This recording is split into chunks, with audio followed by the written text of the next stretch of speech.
Hi everybody, my name is Vijay Nathan. I'm the Director of Product Management at Apartment Therapy Media. And today I'm going to be talking about how we at AT Media tell our story at scale. I'll talk to you about how we use Cloudinary all the way from designer to developer. So a little roadmap of what I'm going to take you through today. First, I'll tell you a little bit about our brands, who we are, our mission. I'll tell you about our reach so you understand what we mean when we say scale. Then I'll go into how Cloudinary fits into our business and how we've integrated Cloudinary as a solution from end to end. Then I'll get a little bit more hands-on. I want to show you a spotlight of some demos of ways that we have customized Cloudinary even further to integrate into our systems to drive improved collaboration and processes within our teams. And lastly, because performance is always on our mind, I just want to highlight some of the features that we rely on to be able to deliver the most performant experience that we can to all of our users. So who are we? Apartment Therapy Media is an online publishing company. We write articles and produce content, and we are purely focused about helping people creating the best life at home. We have 3 brands and 1 mission. We help people create their best life at home in their space through our site Apartment Therapy, which writes about home design, home decor, the newest style tips, organizing, cleaning, and wellness. We help people live their best lives at home in the kitchen through our site The Kitchen, which is all about food, cooking, and recipes. And most recently, we just launched our new site, we call it our baby, which is called Cubby. And we help people create their best life at home with their families and with their kids.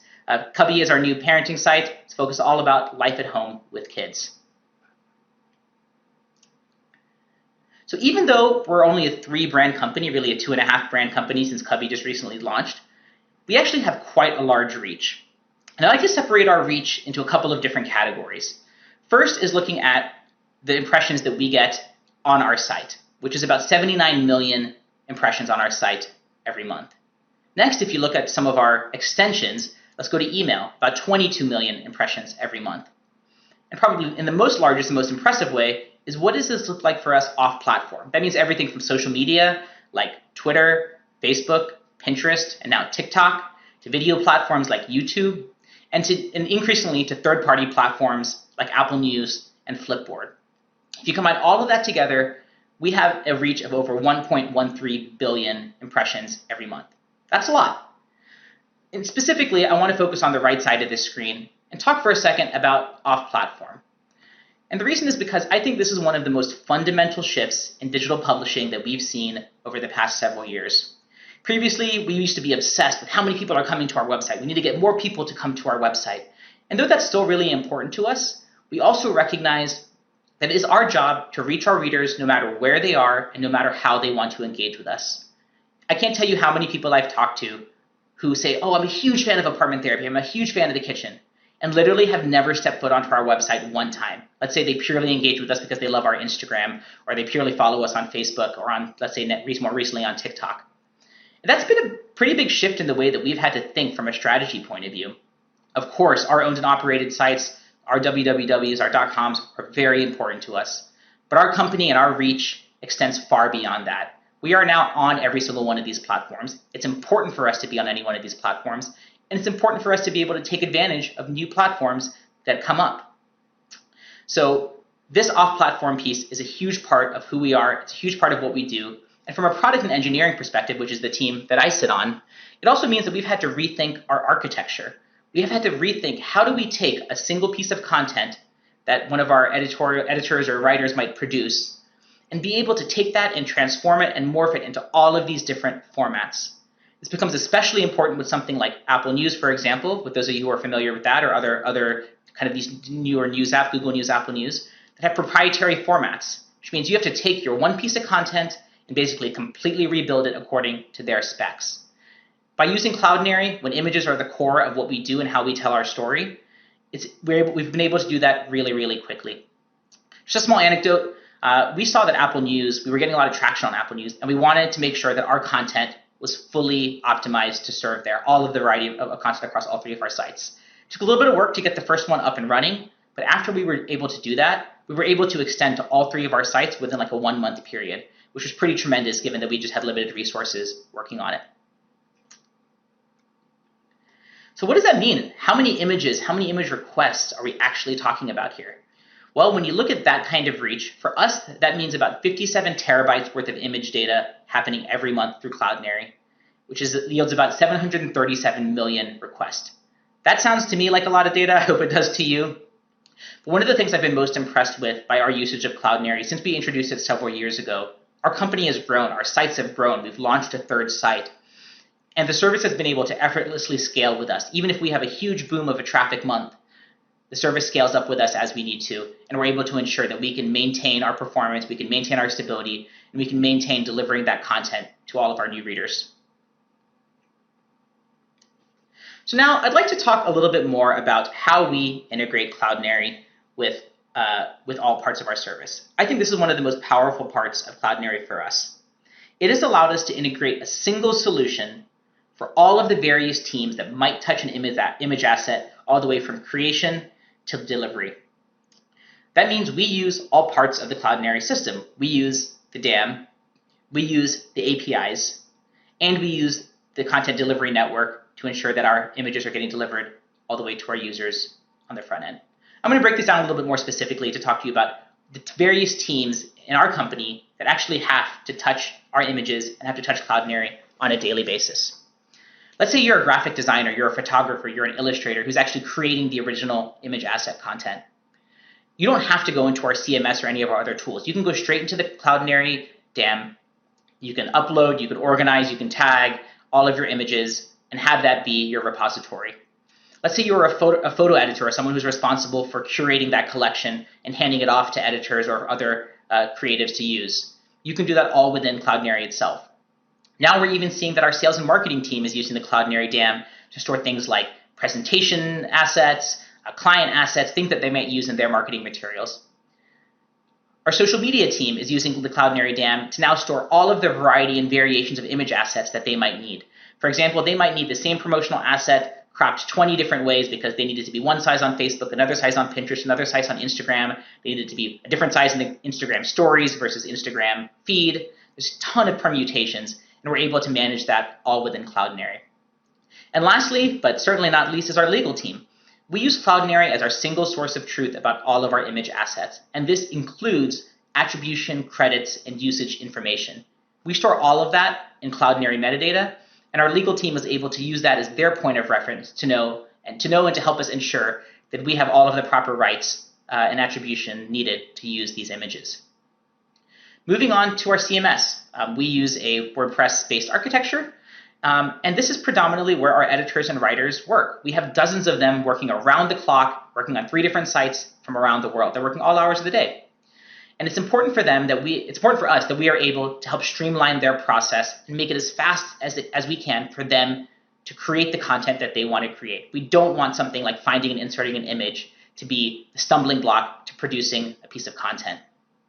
We have integrated Cloudinary into WordPress with some unique customizations along the way that I'll get into in just a little bit that have really helped smooth out the workflow for our team and allow them to produce and insert and use images really easily. Moving on to our code base. As far as I remember, Cloudinary was primarily founded as a developer and API-oriented company. Now it's, of course, become so much more, but the core of that is still really powerful. The APIs, the documentation around the APIs, the performance around the APIs, and the stability around the APIs is hugely performant, and our developers rely on that to be able to take everything that our editors are creating and ensure that that can get out to the web of platforms, both on our site and off our site, that it needs to get to. One of the things I love about this is that it also makes it really easy to experiment. If we want to try out, let's say, a new image crop or a new transformation, we can do that across all of our pages at scale immediately and see what it would look like, with maybe just 1 or 2 lines of code to be changed. We're a small product and engineering team compared to our competitors, so it's really important that we can do these things quickly, and we can do them widely in a very efficient way, and Cloudinary has allowed us to do that. And lastly is the front end of our site, and I'll extend that to be all of our off-platform front ends as well, is that our end users are ultimately the one consuming all of these images.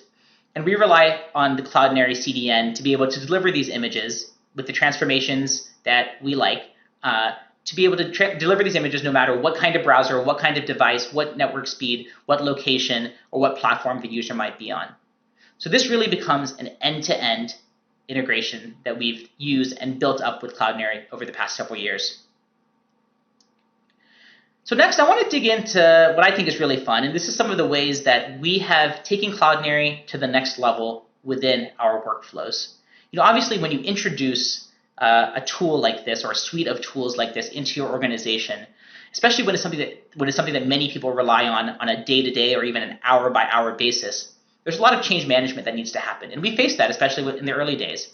We had to figure out, how can we make sure that our teams love to use this, that this fits right into their daily workflow, it doesn't become a stumbling block, and if anything, it makes them faster. And so we leveraged some of Cloudinary's APIs and behind-the-scenes tools and integrated them into our own workflows based on how we understood our internal users to really help smooth out the process, to increase adoption, and to increase satisfaction.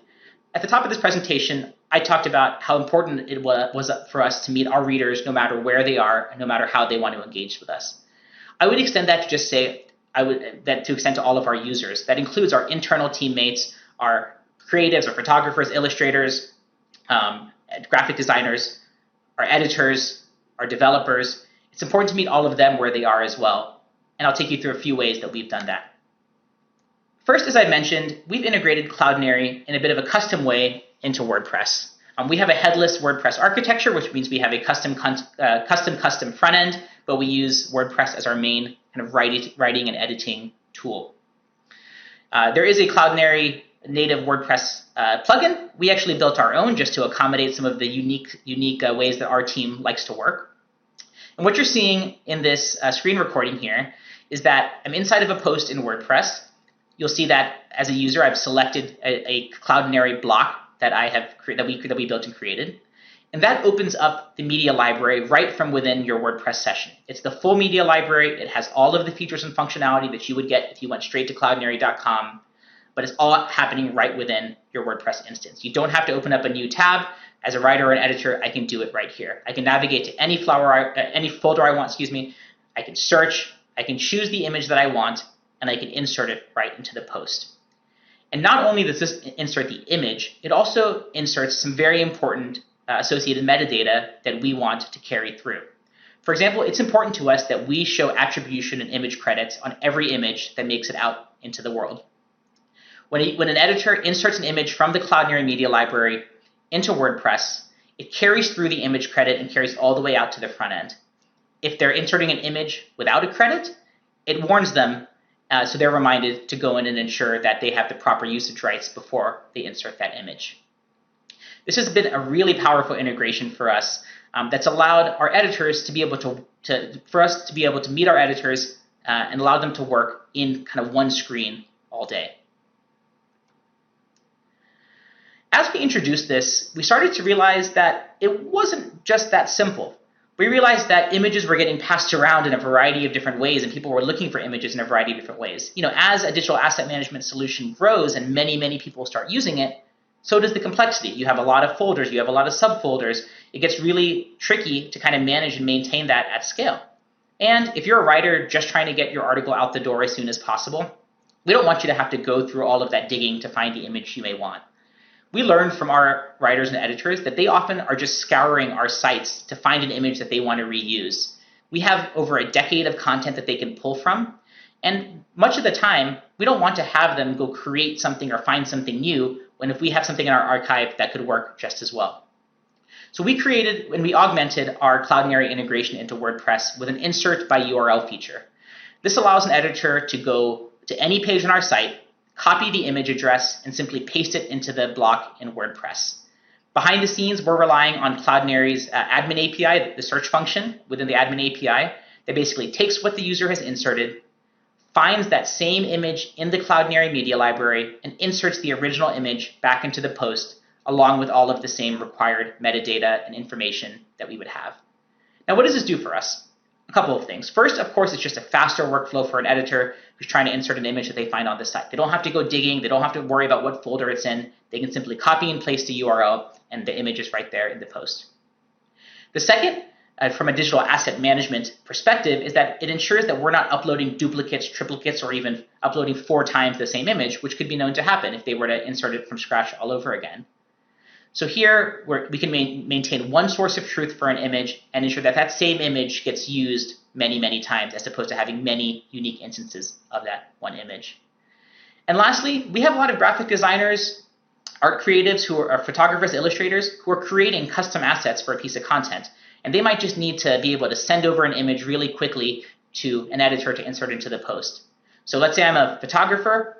I'm going to upload my photo straight into Cloudinary, the edited one that I want to send over. I'm going to copy and just, let's say, Slack or email over the Cloudinary URL to my editor. The editor is going to copy and paste that into WordPress, and boom, it's all done. No digging. They can literally just copy and paste, and they know that they're using exactly what they need to use. This is a seemingly small feature, but it really smoothed out a ton of kinks in our workflow and helped facilitate a lot of the collaboration that we saw between the way that our editors and our various creative departments like to work. And lastly, because everyone likes a good bookmarklet or a good extension, we also realized there was a case for needing to find a specific image in the Cloudinary media library. And so we built a small JavaScript bookmarklet that uses the same admin API search functionality behind the scenes. And the way it works is that if I'm on a apartment therapy or kitchen or cubby article, I can click the bookmarklet and it'll highlight all of the available images on the page. I can click on that image, and in a new tab, it'll open up Cloudinary to the Cloudinary media library to that exact image. Now I can check anything I want about the image. I can download it, transform it, check the metadata, and then go on with my use case. So this is just another little helper, a little tool in the tool belt that we give our teams to be able to quickly access information about the image. It's also really helpful from a product and engineering and customer service perspective, because if we get any reports of bugs or issues, it allows us to quickly see what's going on, access the original source image, and see where in the system an issue might be happening. So next I want to move on to performance. I'm sure it's something that's top of mind for many of you, as it is for us, especially with Google's recent announcements about Core Web Vitals and all of the related metrics. In any one of our articles, we might have anything from a few to several dozen images that can often weigh down the page. So it's really important to us that those images are optimized as best they can without losing any quality or perceived resolution to the end user. And there's two specific features of Cloudinary's toolkit that we use that I can highly recommend and that we've used for years. The first is auto formatting. Now, I know a lot of people they might think that this seems like too much magic behind the scenes and they want more granular control, and of course you can do that if you want. And we tried that, but ultimately we found that the way that Cloudinary's auto formatting and auto gravity cropping parameters works way better than what we could do and requires much less work from our side. The fact that it can deliver the optimal image to the user based on their browser or network speed or connection is pretty impressive, and it does so in a way that maintains the quality of the image, but also saves as much bandwidth as possible. Secondly, it also allows us to take advantage of new file formats and new standards, such as WebP on Chrome or JPEG 2000 on Safari, or even being able to auto-convert GIFs to MP4s as a best practice. And these just happen on the fly. We don't have to do anything from an engineering perspective to make that happen, and that's really powerful for us. The second is really leaning into the on-the-fly transformations. As you saw earlier, our content has to go to a lot of different places for a lot of different users for a lot of different types of use cases. And because of that, any one image might need to get transformed, twisted, turned, cropped, sized, whatever, in a variety of different ways. So we rely on the on-the-fly transforms to be able to help us do that. Now, at our scale, we've figured out what are the base transformations that we want to apply to every single image, and then we can customize on a case-by-case basis. This is really the feature that allowed us to extend our content to Apple News very, very quickly. We saw what the Apple News specifications were. We could go into our code base, make a couple of small changes, and boom, all of our images rendered in Cloudinary with the appropriate credits and everything we wanted. Could render in Apple News with all of the credits and everything we wanted very quickly and seamlessly. With all of this together, of course, there's other optimizations we have to do on our site as well. But with all of this, we're able to really strive and achieve a green status in Core Web Vitals. So what are the takeaways that I hope you learned from this presentation? First is I want to let you know it is possible and it can be really powerful to have an end-to-end integration with a single tool. There's of course ways to piece it all up and use different third-party tools, and maybe that's right for you. But for us, and given the resources that we have and the needs that we've had, we've been really happy to be able to use Cloudinary from end to end, all the way from the digital asset manager to all of the API and developer functionality through to the content delivery network, on-the-fly transformations and formatting and performance that gets us. The second is that I would say don't shy away from custom integrations. With any service, you're going to get a bunch of things out of the box, and that might be good enough for you. For us, we wanted to take it one step further. We wanted to meet our internal users and our teammates where they were, and that was really easy to do. By using the Cloudinary APIs, we were able to extend our tooling to support integrating the media library within WordPress, to create an insert image by URL feature, which is used basically every minute of the day, and to create a bookmarklet, which helps quickly open an image in the associated Cloudinary folder. Third, I will say auto-formatting is your friend. If you want to get nitty-gritty and try to tweak every little thing on your own, go for it. But I think you'll be pleasantly surprised by how far auto-formatting gets you. For us, and given the scale that we have been really impressed and feel that it delivers the optimal performance of our images to our users. And last, on-the-fly transformations make it really easy to transform your content for existing and new opportunities and for every type of device, browser, and user. The fact that we can do this with just a few lines of code and perhaps sometimes with no code makes it really easy to experiment, try out new experiences, and see how our content might look on new platforms. So with that, thank you for your time. Thank you for letting me tell you about how Apartment Therapy utilizes Cloudinary to tell our story. And at that, I'll take any questions that you might have. Hi, everyone. My name is Milind Pansare. I'm VP of Product Marketing at Cloudinary. And thank you so much, Vijay, firstly, for having shared your amazing experiences and how you streamline your asset workflows truly at scale with 1.12 billion impressions monthly and 57 terabytes of imagery. I see a bunch of questions rolling in. So without much ado, I'm going to jump right into them. So we have a question here that says, your headless Cloudinary WordPress integration is amazing.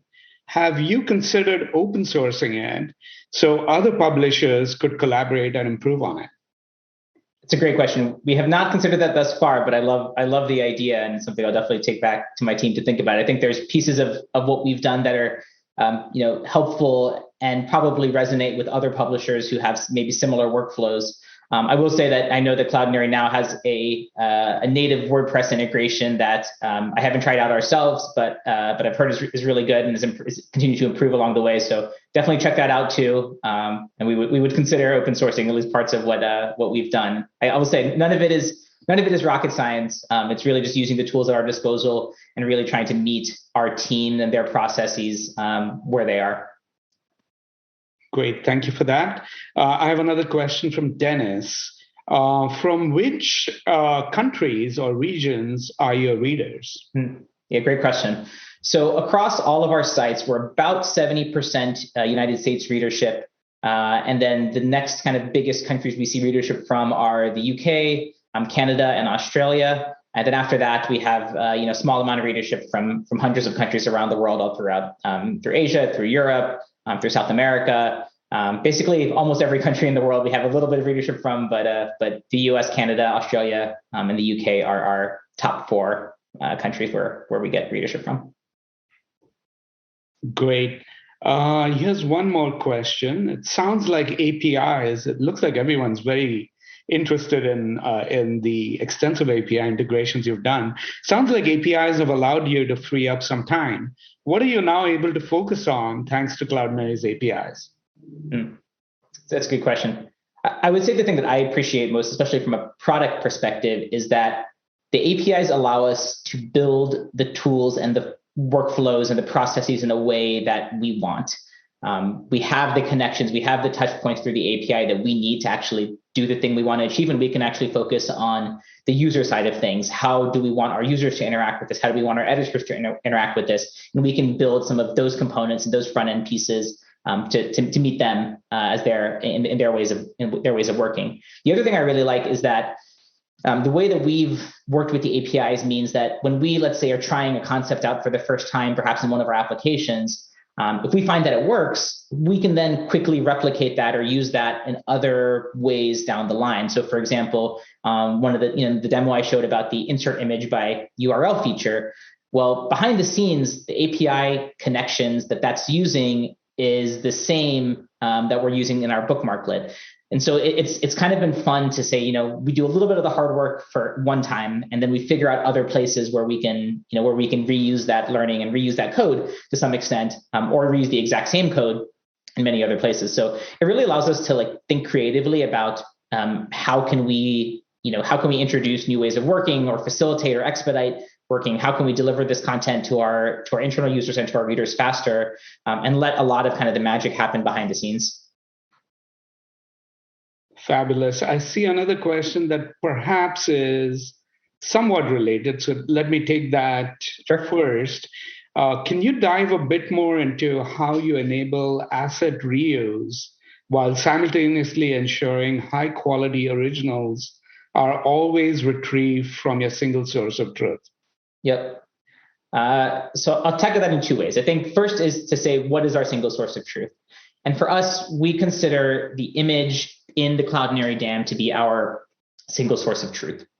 Now, asset reuse for us is really important because we are getting assets or images from a variety of different sources.